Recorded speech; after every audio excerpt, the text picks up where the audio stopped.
আসসালামু আলাইকুম। আমি ডাক্তার মোহাম্মদ হুমায়ুন রশিদ, নিউরোসার্জন, সহযোগী অধ্যাপক ও বিভাগীয় প্রধান হিসেবে কর্মরত আছি ইস্ট ওয়েস্ট মেডিকেল কলেজ হাসপাতালে। আজকে আমি আপনাদের সাথে একটা খুবই সাধারণ বিষয় নিয়ে কথা বলবো, যেটা ঘরে ঘরে সবাই ভুগছে। কোমর ব্যথা, ঘাড়ে ব্যথা।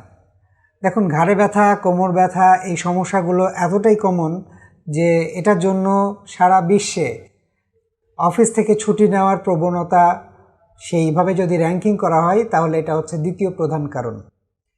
কোমর ব্যথা, ঘাড়ে ব্যথা এগুলোর সাধারণ কারণ হচ্ছে মেকানিক্যাল স্ট্রেচিং বা মেকানিক্যাল কারণ। যেমন রাতে অসাবধান শোয়ার জন্য হতে পারে, অথবা ভারী যে কোনো কিছু তোলার জন্য হতে পারে, ব্যাড পোশ্চারিং, বাঁকাভাবে বসা, কোমর ভাঁজ করে অতিরিক্ত কাজ করা, সেগুলোর জন্যও হতে পারে। তাহলে কোন সময়ে আপনার এই কোমর ব্যথা বা ঘাড়ে ব্যথার জন্য নিউরোসার্জনের পরামর্শ নেবেন?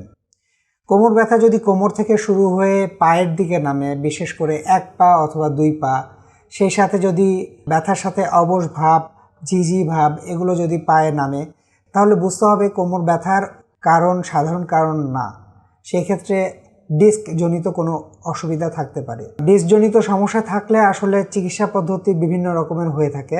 ডিস্কজনিত কোমর ব্যথার কারণে আমরা সাধারণত ওষুধ দিয়ে অথবা ফিজিওথেরাপি দিয়ে অথবা ব্যায়াম দিয়ে চিকিৎসা করে থাকি।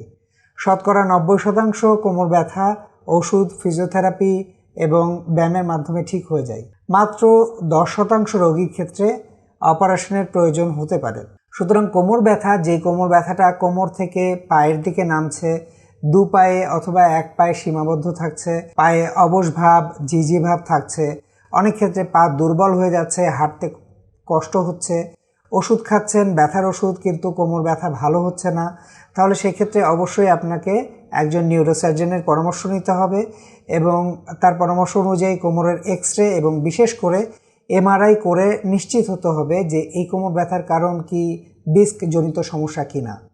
ডিস্ক জনিত সমস্যা যদি হয়ে থাকে তাহলে নিউরোসার্জনের পরামর্শ অনুযায়ী চিকিৎসা নিলে আশা করি আপনি সুস্থ হয়ে যাবেন। কোমর ব্যথা সংক্রান্ত যদি আপনাদের আরও কোনো প্রশ্ন থেকে থাকে তাহলে আপনারা আমাকে ইনবক্সে পাঠাতে পারেন। ধন্যবাদ, ভালো থাকবেন।